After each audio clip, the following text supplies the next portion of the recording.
Morning. Thanks for joining us for the News 12 FastCast. I'm Nick Proto. It's 7:30 here on our Tuesday, June the 17th. I-20 is back open between Bettis Academy Road and Edgefield Highway. The old Vaucluse Road bridge that went over the interstate, however, is not, as you can imagine. SCDOT says that will take 9 months to a year to rebuild that connector. So this is going to be what they focus on for our community for now. The department just awarded the emergency contract to get the ball rolling on that. Crews are already starting to assemble the planning stage of that first.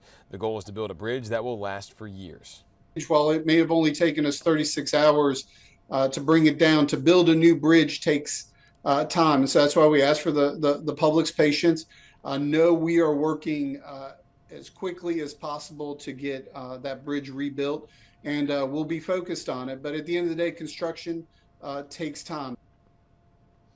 That's the most we know about the project right now, so we'll see how it makes progress here over the coming months. State troopers also shared an update about the accident itself. They say just after 3 o'clock Saturday morning, a car crashed into the tanker. Troopers say both drivers were sent to the hospital. No word yet on their conditions as of this morning or if there are going to be any charges. That accident is still under investigation. Our team is combing through new information about Susan Rhodes, the missing woman out of North Augusta. Authorities say they briefly talked with her almost a week ago after her car crash. An incident report from North Augusta Public Safety says Rhodes' roommate called her in front of officers after she wandered off, and Rhodes picked up. The report says she sounded disoriented and like she was having a medical episode, like authorities had suspected. She actually said she was having a medical episode. Her roommate mentioned Rhodes had complained about her blood pressure and stroke-like symptoms that day.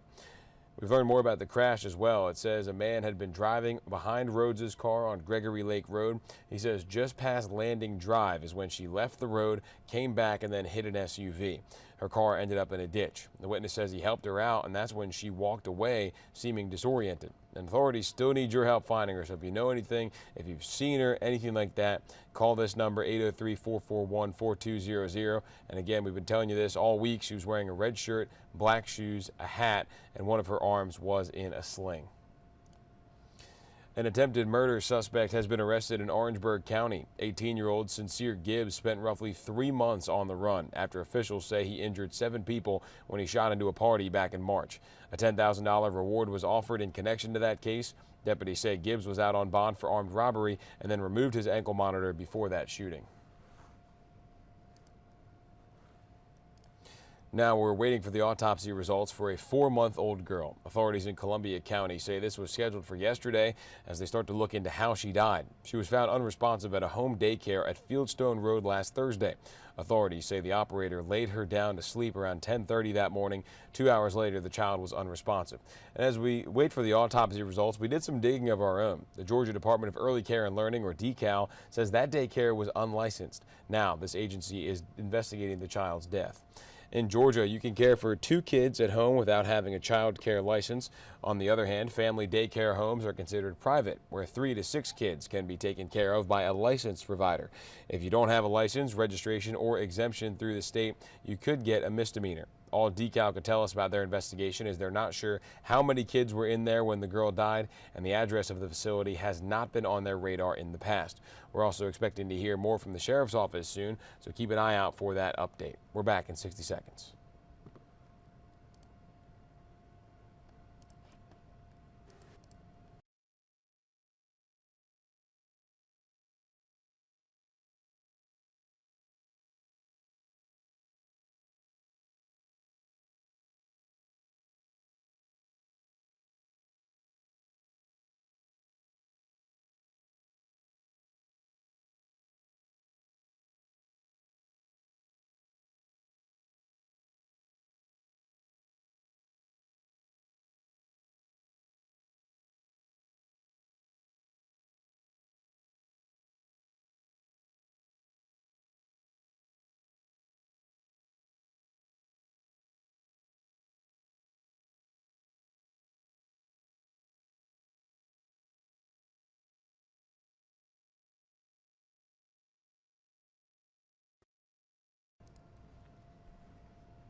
Heads up for our Georgia counties. Don't forget there is a special primary election today. That's for districts 2 and 3 for those seats on the state's Public Service Commission.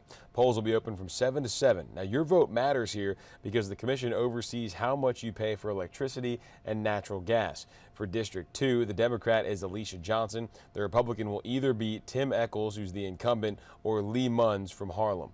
And then in District 3, you've got Fitz Johnson running on the Republican side. For the Democrats, it's Peter Hubbard, Robert Jones, and Keisha Waits. You will see Daniel Blackman's name on the ballot as well for this district. Just know he has been disqualified because a judge ruled he hasn't lived in his county's district long enough, so votes for him will not count. A safety alert for Grovetown because of how you call for an emergency. How you call for help in an emergency is changing on July 1st. The city says Grovetown police, fire, and medical dispatchers will all be managed through Columbia County 911.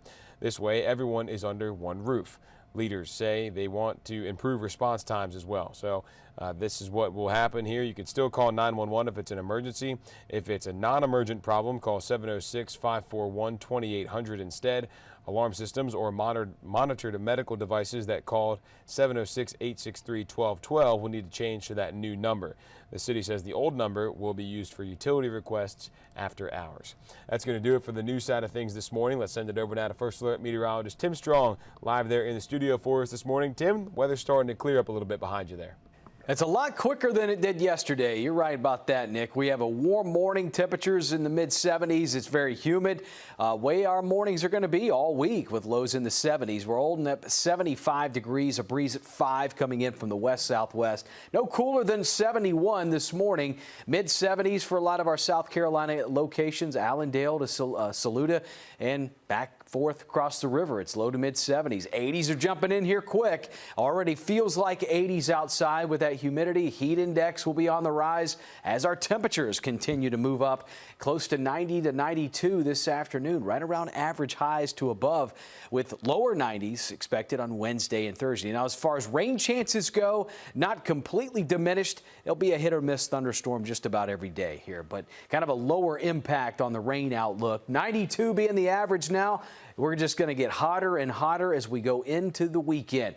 And believe it or not, the weekend, first day of summer on Saturday, highs 92 to 93. I think our best chance for maybe a little shower or thunderstorm might be on Thursday. After that, it's really not mentioned much at all other than a 20% chance. We keep mid-90s into that first day of summer on Saturday, Sunday, and 96, a scorcher out to the start of next week. Have a great day.